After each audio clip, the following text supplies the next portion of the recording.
so we are sitting down with Olivia.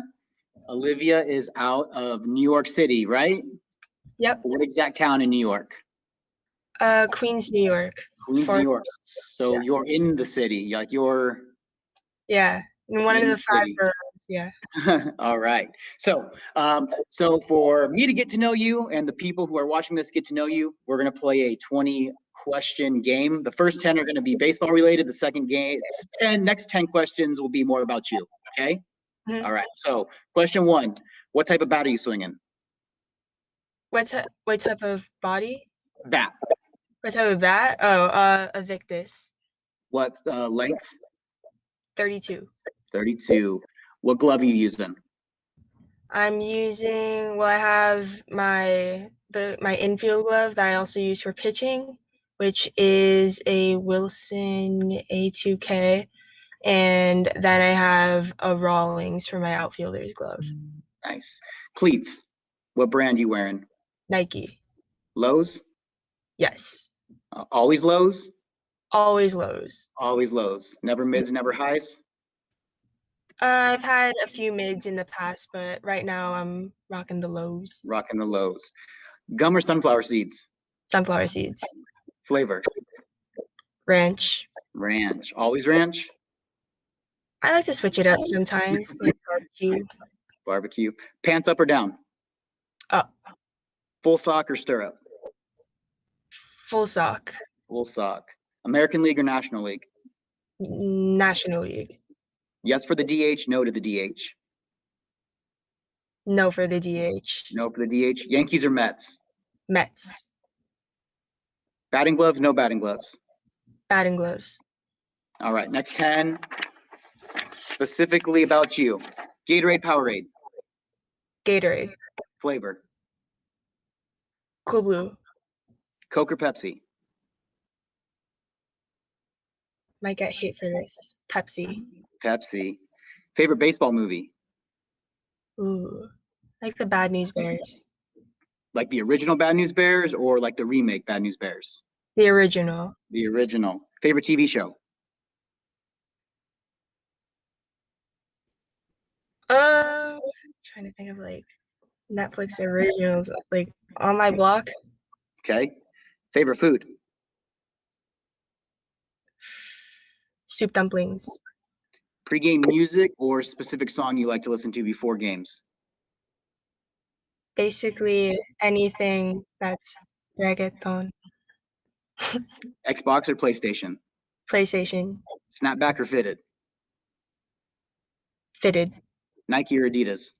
Nike. And I don't know if you have this on the East Coast, but this is a big West Coast debate. In-N-Out or Whataburger?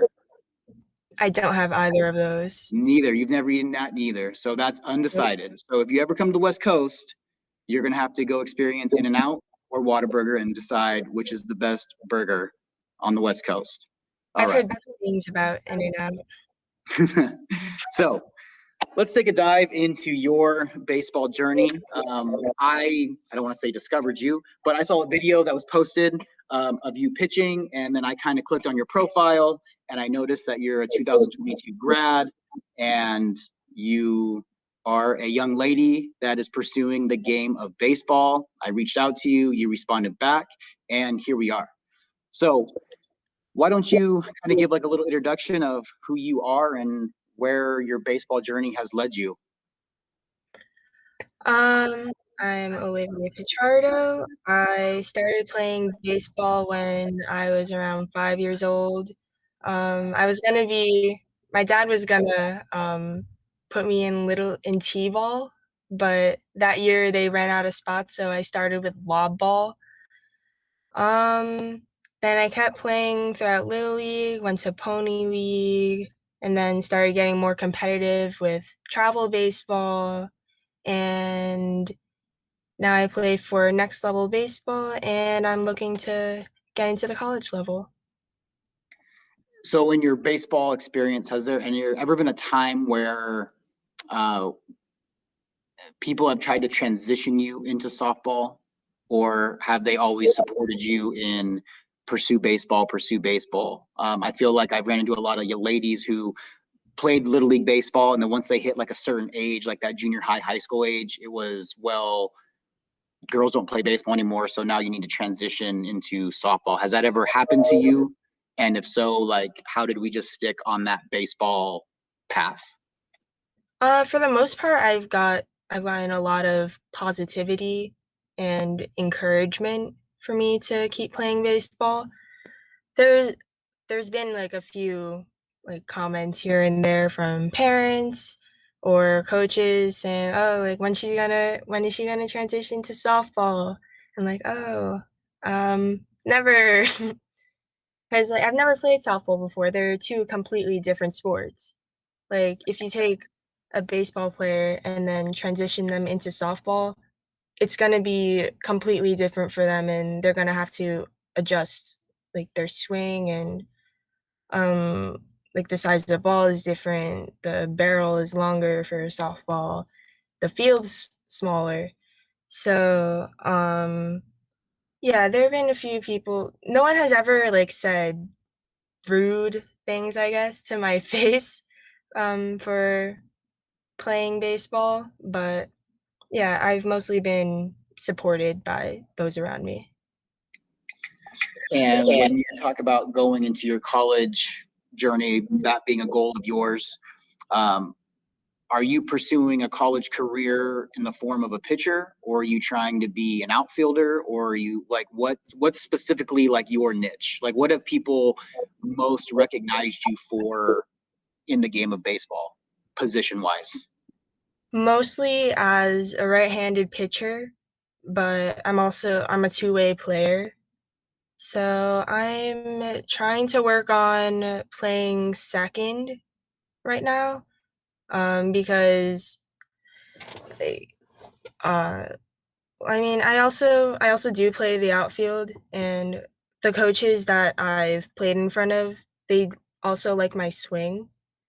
Like I attended the New Balance Future Stars series, and I got scouting reports from them. Like that was part of the bundle, and I got a lot. Like they gave honest reports on each player, and they said, you know, my fastball is really good. Like it has action to it. It's not flat. And they say like, oh, my changeup has fade to it, and I have late breaking stuff for my off speed pitches, and yeah. So I'd say I've mostly been recognized for pitching. So when we talk about your pitching, and if that's what you've been most recognized for, would it be fair to say, like, if you're going to have that opportunity to play at the next level, it's going to be in the avenue of a pitcher? Yeah, probably. But I did receive a D2 offer that was for outfielding.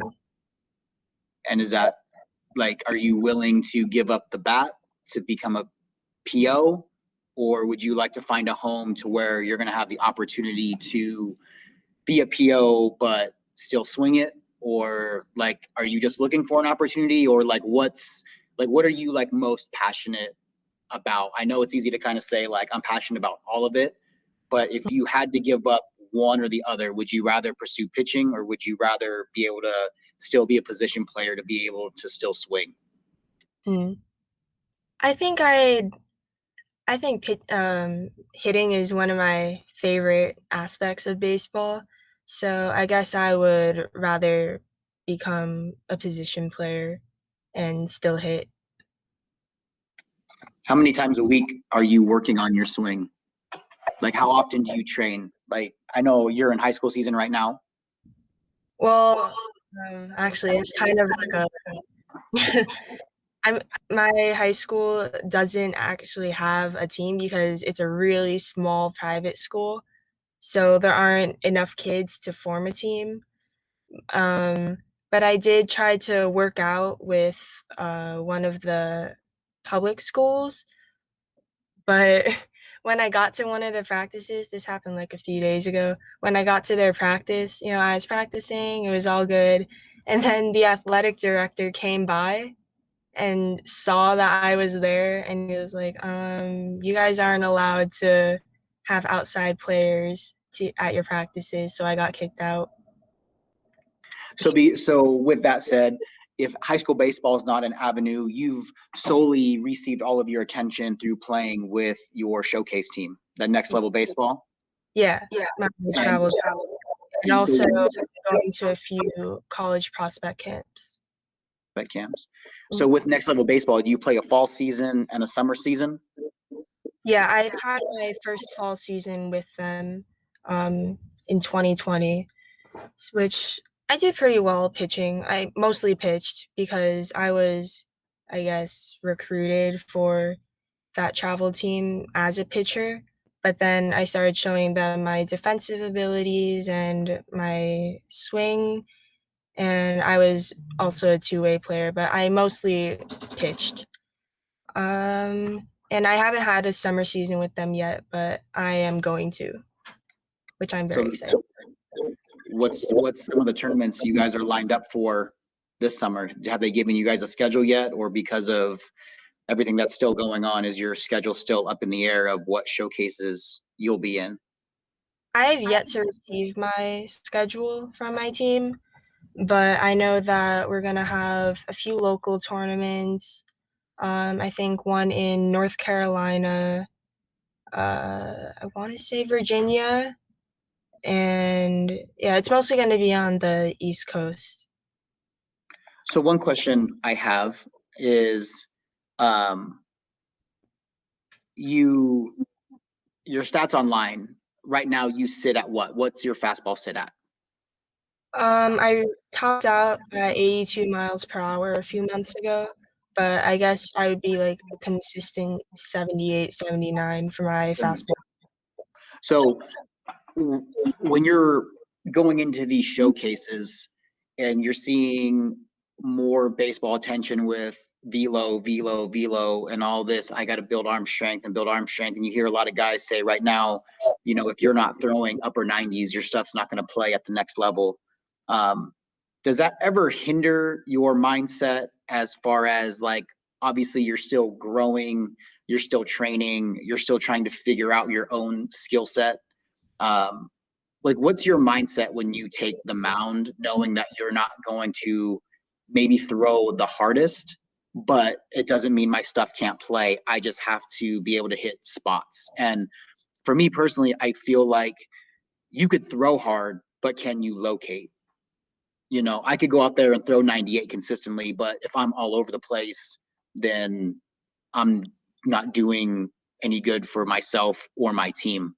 And you've had a lot of guys. I mean, Greg Maddux is a Hall of Famer that was not a guy that was throwing upper 90s, but he controlled every single pitch and could throw it in all counts and hit spots. Would you say that's more your forte of understanding what type of pitcher you currently are and knowing that I have to command all pitches and be comfortable with hitting spots all the time? Or if I leave my stuff up, bad things are going to happen. Yeah, I'm definitely more of a locator and movement kind of pitcher. Like, I'm not going to overpower people with my fastball, but as long as I locate and hit all of the spots that my catcher tells me to hit, then that's where I'm successful. So I also like analyze how the batter is swinging, like if he might be a little late or a little early, or where he's standing in the box. Like, is he close to the plate? If he's close to the plate, I'm gonna try to throw it inside. Or if it's a lefty, I'm gonna try to keep hitting that outside corner because that's typically where lefties struggle the most to hit the ball. And if the batter is standing on the outside, more on the outside of the box, then I'm gonna try to hit the outside corner with a breaking ball. And yeah. So when it comes to, we were talking before we started, I brought up the pull down thing. So the evolution of pitching has definitely changed from when I played. Even when I got out of college baseball, the methodology behind training and what type of training you're doing. I feel like when I was exiting college baseball, that's when the big band push happened and moving away from running long distances after you pitched and the whole transformation of just how to train your body to get the results you want. One of the stats you had on your profile was the pull down. You said that that's something you don't do on a regular basis, but for someone that might be watching, did they explain when they had you do that? How does that drill or how does that number translate to a live pitching motion and building that velocity? Because I mean, for example, you said you touched 82, 83, but your pull down was 87. Now, obviously, that's coming with a running start and everything, but how does that motion or sequence transition to getting that velocity up from an actual pitching standpoint? Well, for the pull downs, yeah, like you said, you get a running start and you do kind of like a banana cut towards your target. So the point of that is when you're running up to get your hips in the proper position. So, and to step behind with your back leg. Because when you step behind with your back leg, that puts your hip in the proper position to explode and really turn. And also it helps you, you have to focus on like staying closed, because if you fly open too early, then the ball is probably going to sail and you won't get as much velo as you want. So we also did those with different weighted balls. So we had one with a 6-ounce ball, the standard 5-ounce ball, and then a 4-ounce ball. So obviously the more heavy the ball, the heavier the ball is, the weaker you're gonna throw it. So for the 4-ounce ball, I actually hit 90. And I was like, whoa, I did not think that was possible. So I was trying to just throw it as hard as I could for the 5-ounce ball. So like I know like you said, so going off of that, like you even yourself were like, oh, I touched 90. Like I didn't think that was my body could produce that. Um, After going through that, do you ever feel like that's something you should incorporate into your own personal training? I know you said you don't do that all the time, but seeing that result and watching other athletes do the same pull downs on a consistent basis or making that a part of their throwing routine, um, have you kind of played with the idea of maybe I should incorporate that, or is that just something you don't personally prefer to do? Well, I like pull downs. I think they're fun, but yeah, I long toss with my dad every week, so maybe like twice a week.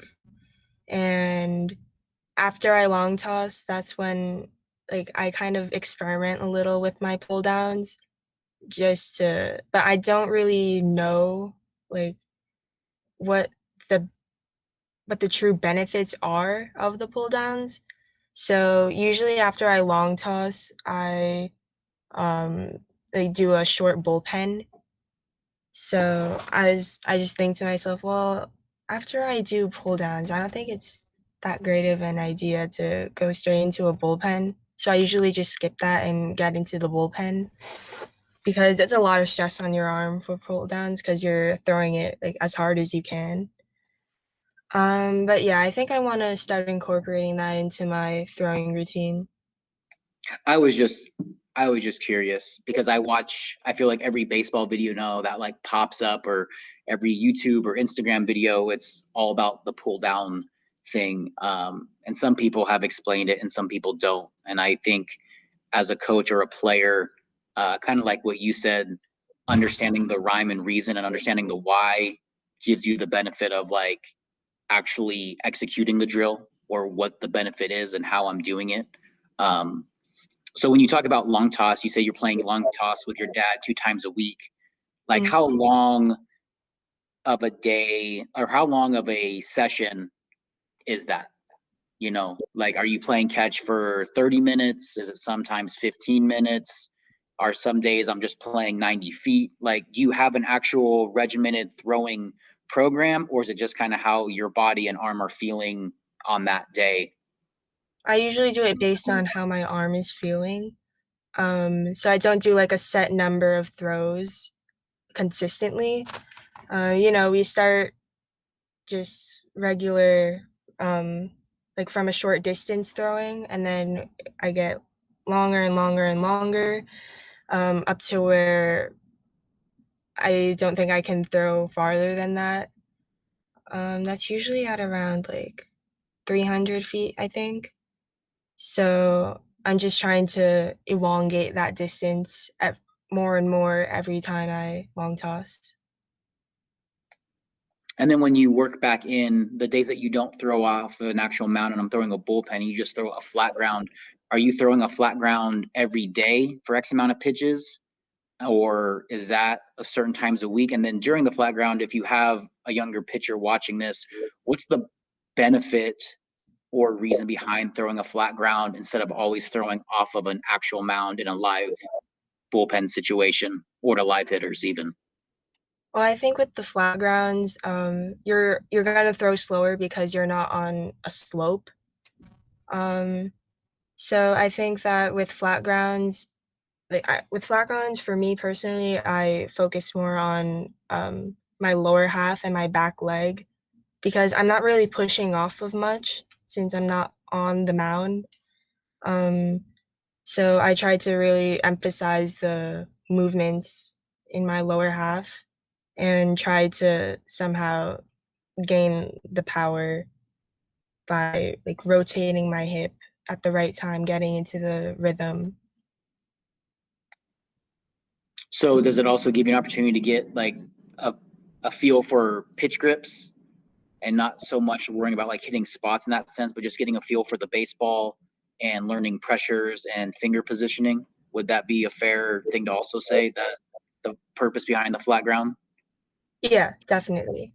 I'm not when I'm on the mound, I feel not not pressure, but I try to locate my pitches more, but on the flat ground, it's more like I'm focusing on my mechanics. It's like hitting off a tee and then doing live hitting. Like when you hit off a tee, you're more focused on your mechanics, setting the tee inside, outside, trying to work on stuff individually. So that's kind of how I use my flat grounds. Is there someone like you enjoy watching as far as a pitcher, or someone that you try to, I don't want to say be, but if there's someone that you enjoy watching for whatever reason that is there someone that stands out to you that you really enjoy watching and learning from? Yeah, Jacob Degrom is definitely my favorite pitcher. I think he's in his prime right now, and I think that we're all lucky to see it. And I was actually there at his 15 strikeout game. I actually attended the game at City Field, and that was insane. And I was just picturing like if the stadium was a full stadium instead of I don't remember what the capacity is. I think that that would have been one of the most surreal moments, surreal baseball moments of my life. So with Jacob DeGrom, like sometimes I look up slow motion YouTube videos of his windup and I try to compare it with mine just to see like his timing, his rhythm, to see when he starts to open up with his trunk, see how long he strides, or when and where his hands break in comparison to mine. But I don't try to change much with my own pitching motion because I don't want to like get in my head too much because if I think about it, if I think about, trying to be someone else and mimic their mechanics, then it might mess up my rhythm, and rhythm is very important while you're pitching. So I just like to compare myself with him. So when you talk about rhythm, are you more of a pitcher that once I deliver, catcher get the ball back to me and I'm on the mound, I'm going? Or do you have those guys that work at a fast pace, right? It always feels like you don't even have to give the batter time to even step out of the box to look down to third base to get a sign. You're already going again. What type of pace do you like to set when you're out there? And whether that's throwing out of the windup or the stretch, like, are you keeping the same pace every single time? Obviously, with control of the running game, your pace is going to slow down a little bit. But what rhythm and pace do you like to set for yourself that keeps you going where you feel like you're good on that day? I'm definitely more fast-paced. Um, I've been told to, like, try to slow down the game because, in baseball, the pitcher basically, controls the speed of the game, but I've been told that I go pretty fast, so I guess I am that pitcher who's like, "Get the ball back to me, I'm already on the mound." Uh, but yeah, I don't think about it that much, I just get into my zone and do what I do. Do you throw out of both the windup and the stretch? Mhm. Do you feel like you're equal in both, or is there one where you feel less comfortable and need to build that ability? I think that I have more control when I'm in my windup than in the stretch, especially when I mean, this is true for most pitchers, I think. When you slide step, you're gonna lose a little bit of control. So I definitely need to work more from the stretch. And when I do my bullpens, I find myself doing too many pitches from the windup and not from the stretch because I'm more comfortable doing that. But I definitely need to work on it from the stretch more. So I know when I was speaking with you earlier in the week, how did the opportunity to play for the US come about, and how was that experience going overseas and playing baseball overseas representing the US? That was definitely an experience. That was one of my favorite moments from 2019. Um, so yeah, I got invited to represent the United States in an all women's baseball tournament in South Korea. It was called the US Elite. Yeah, so it was a lot of young girls my age and older, like probably from 16 years old to 20 years old. And we all went to Korea. You know, we bonded, and yeah, it was nice to meet other women who also play baseball who are from other countries and see what their culture is like, how they interact with each other, how they cheer. It's always like some teams are way more enthusiastic than other teams, and I thought that that was pretty interesting. So you said you played with women 16 to 20 on that team.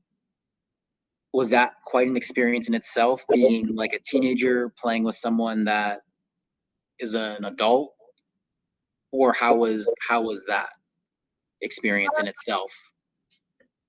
Not really. I didn't think it was weird with the age range, but we were the youngest team there, so we were playing against all like adult women pretty much from like Japan, Korea, Australia. There was a European team that had like French woman, British woman, and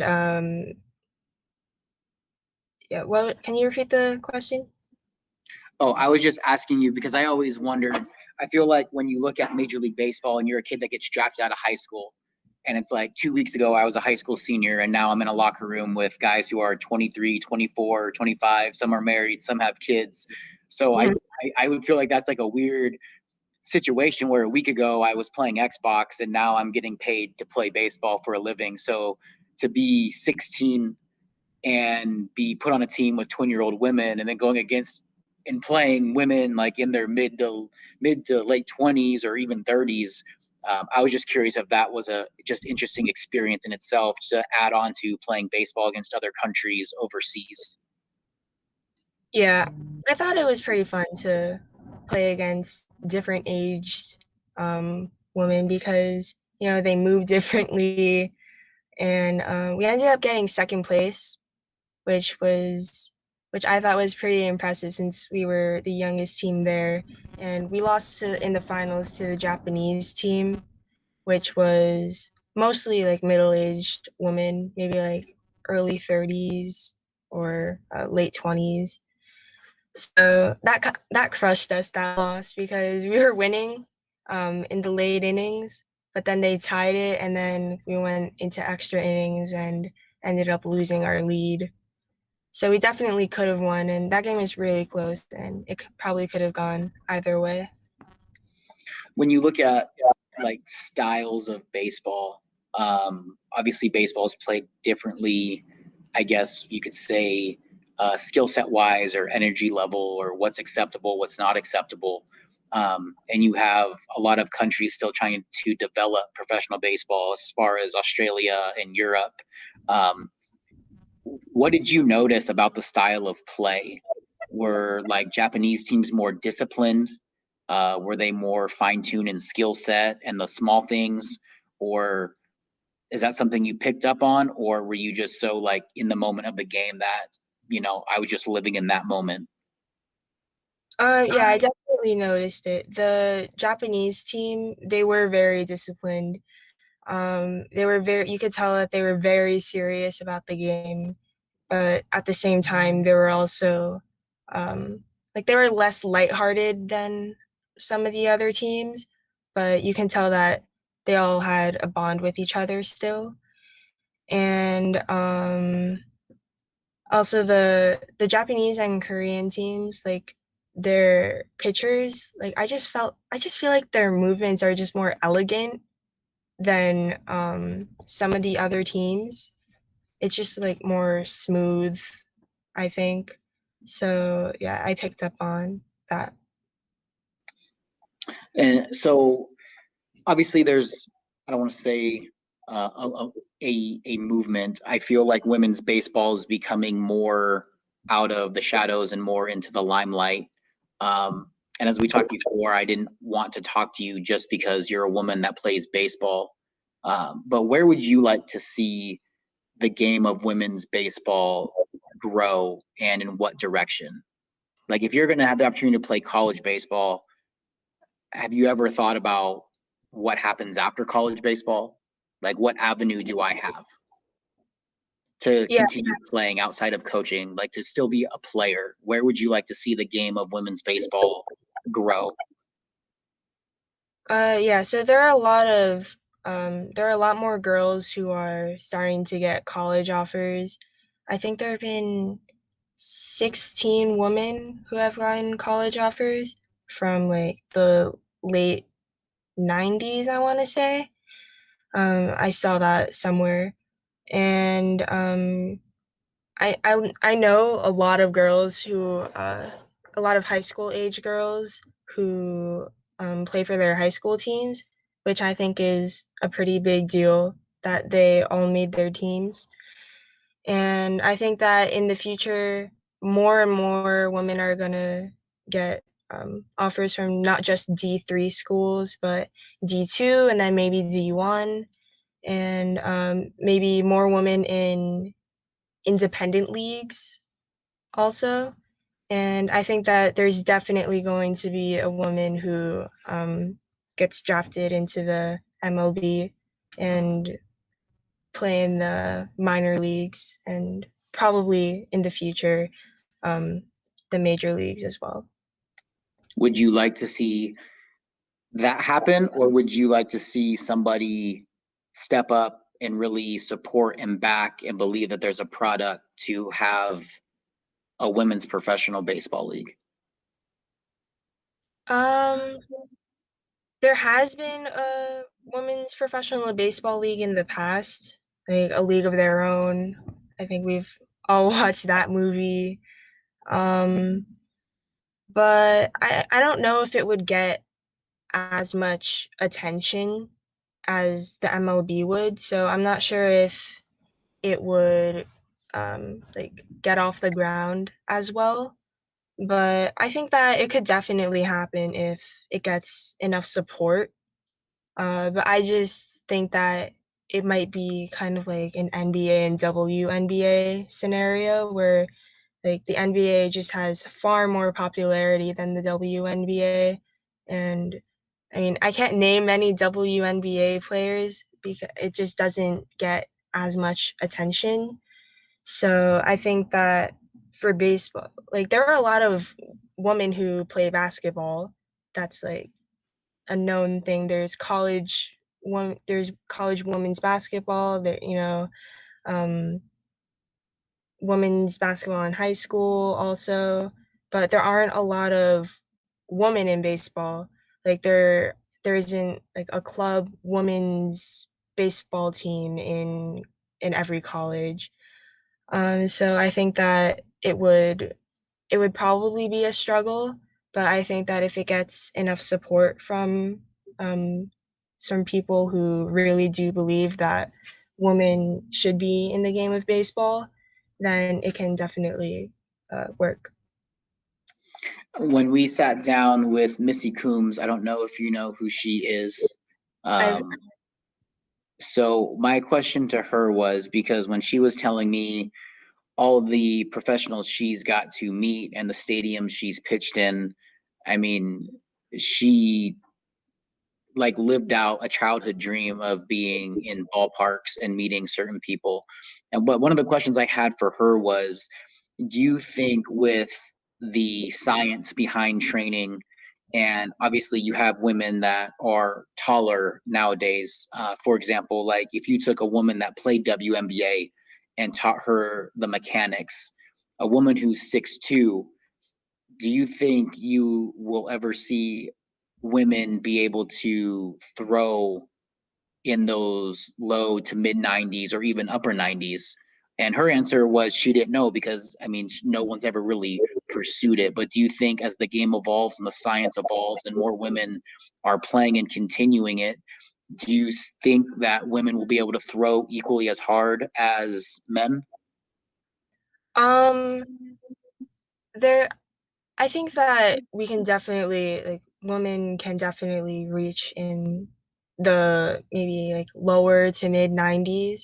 Like you said, a 6'2" or 6'3" tall woman, like if she works out, if she does all the necessary workouts that she needs and all the special like long toss programs and all the proper stuff, then she will definitely be able to reach that kind of velocity.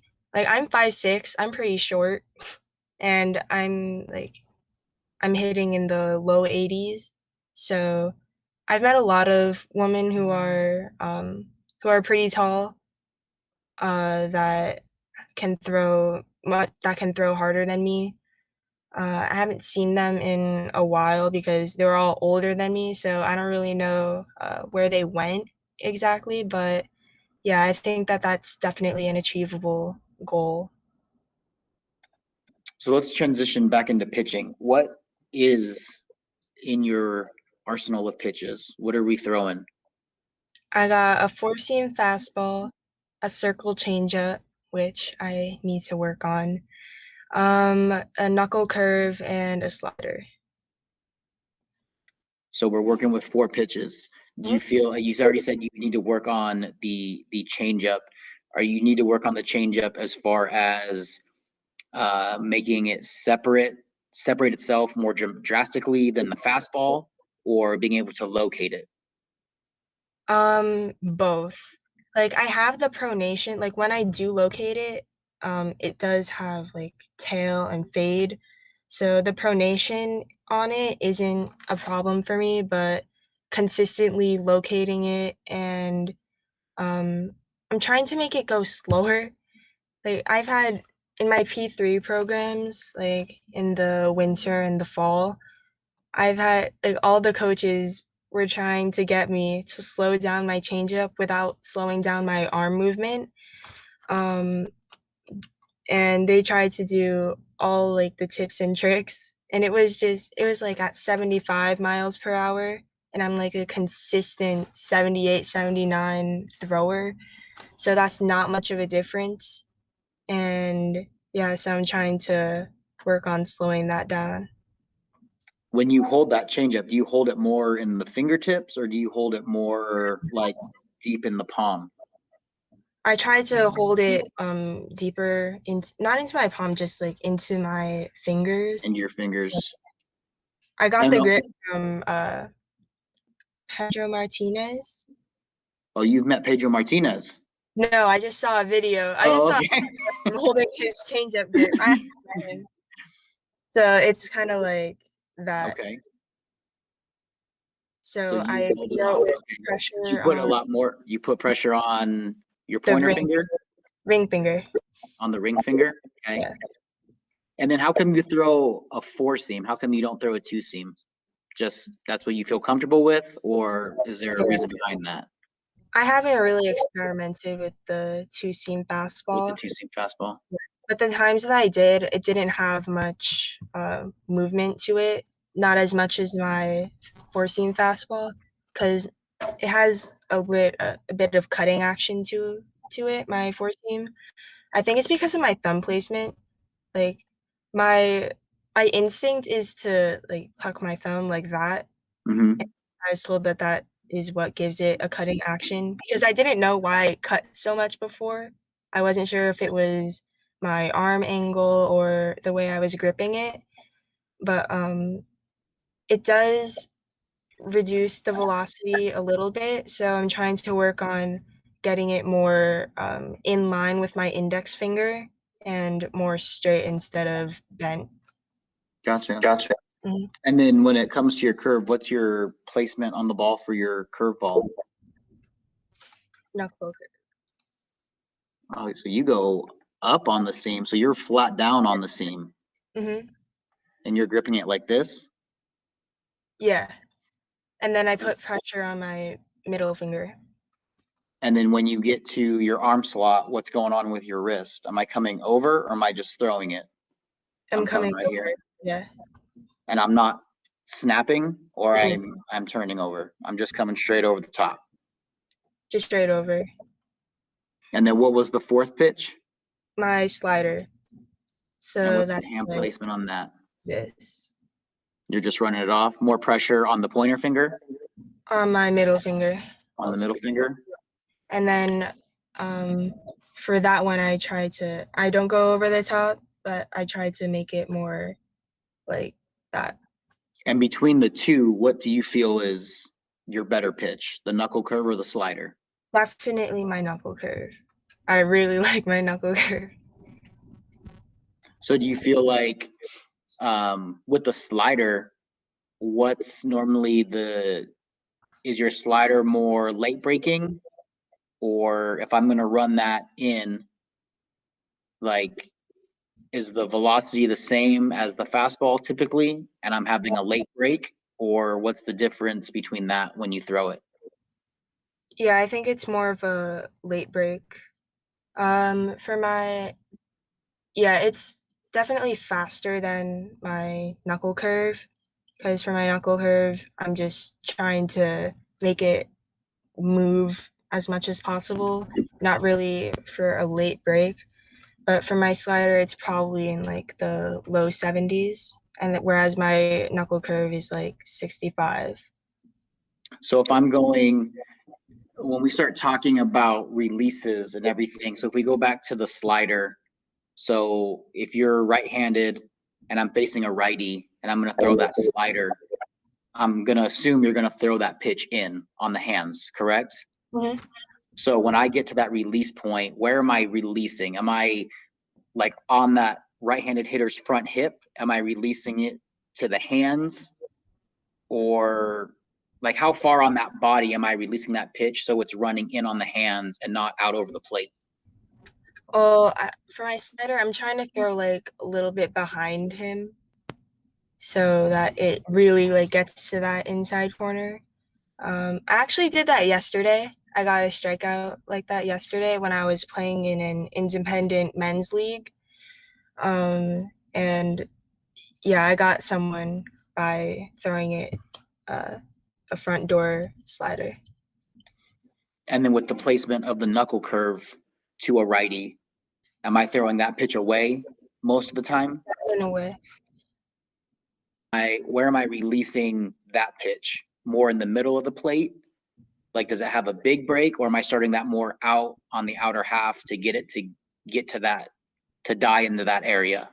I'm aiming for up and in so that I can get to down and away. So But I miss, like, also yesterday I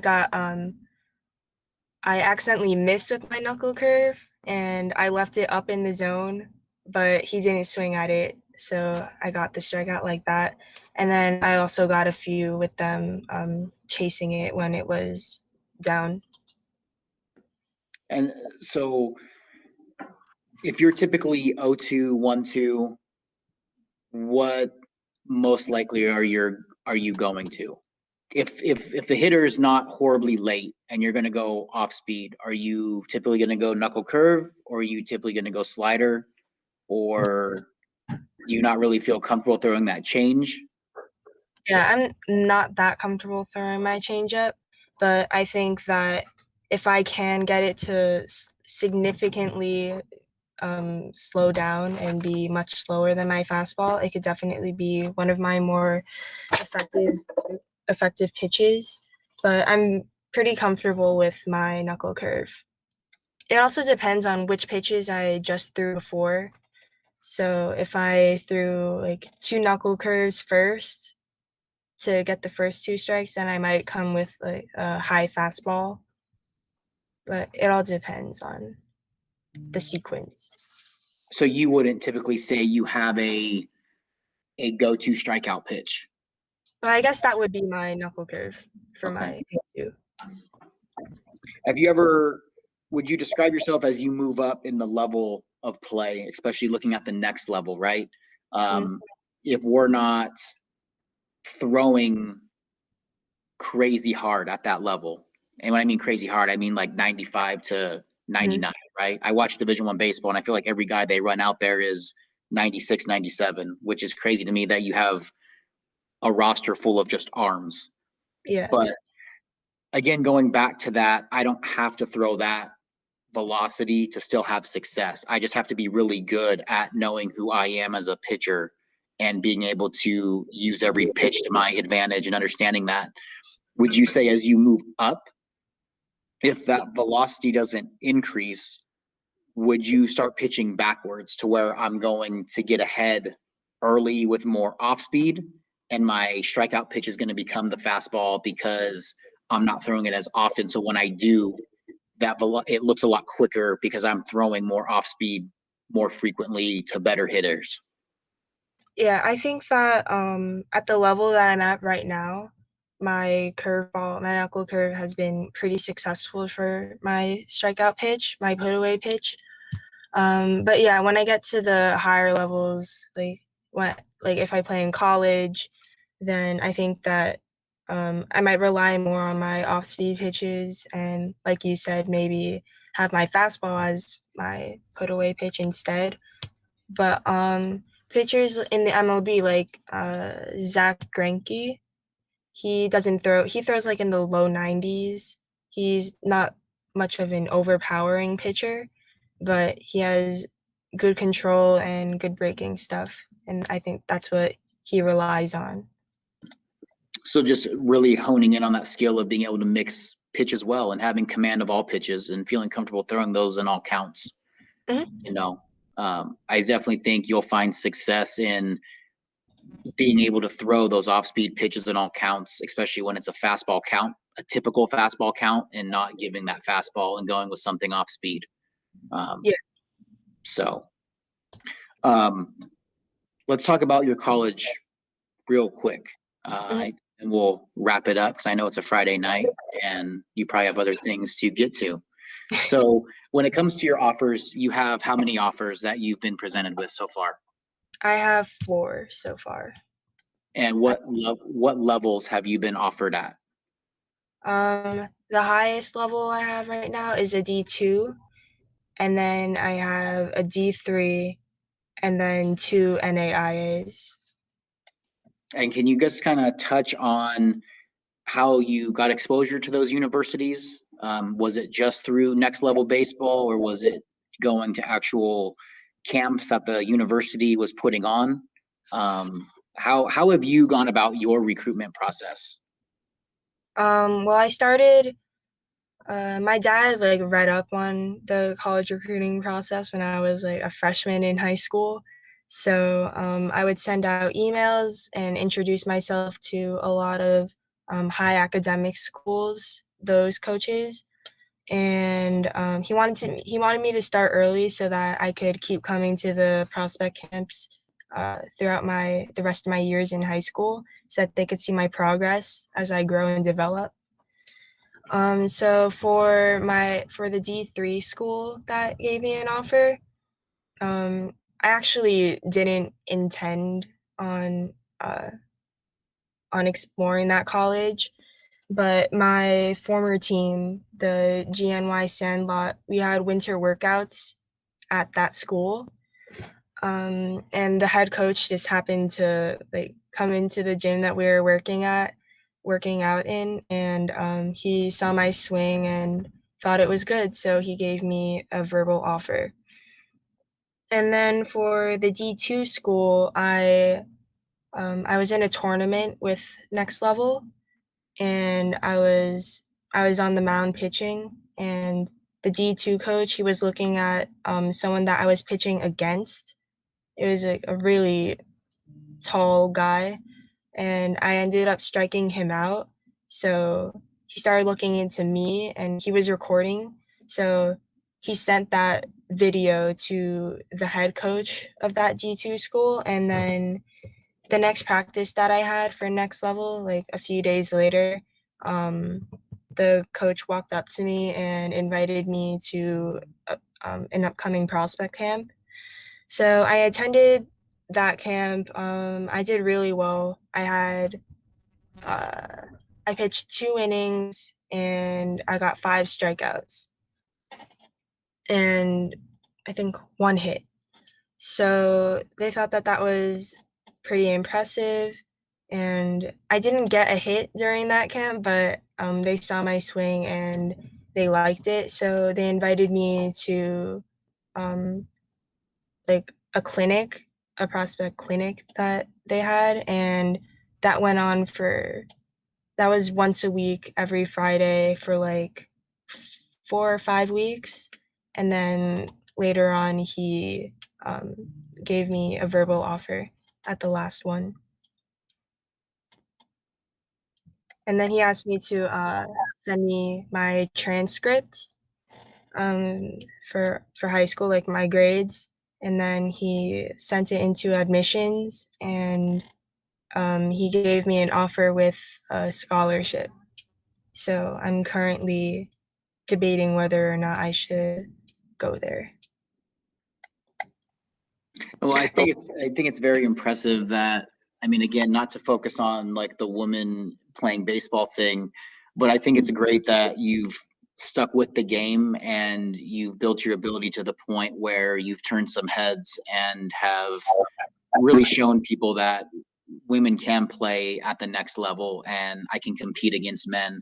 Um, if you had to give advice to wrap this up, if you had to give advice to a incoming freshman that wants to play at the next level, whether it be college baseball or college softball, what would your advice be through training, the sport, and school, as far as making sure we're taking school seriously from the beginning and not at the last minute? What advice would you give those people to where, I'm coming in as a freshman, don't know a lot about the recruitment process, but I know I want to play, you know, what would you tell someone? Yeah, grades definitely come first. Like that's something that's very important. You could be an amazing, talented player, but not have the grades to get into a college that's like at a high level. Um, and always keep working hard, like in on the field and in the classroom, because someone is always working harder than you. So you just have to keep that kind of mindset and use that to motivate you to get better every single day. And try to get some exposure from college coaches, create social media accounts like Twitter, keep posting regularly to and tag like college coaches or like, uncommitted pages to get more exposure.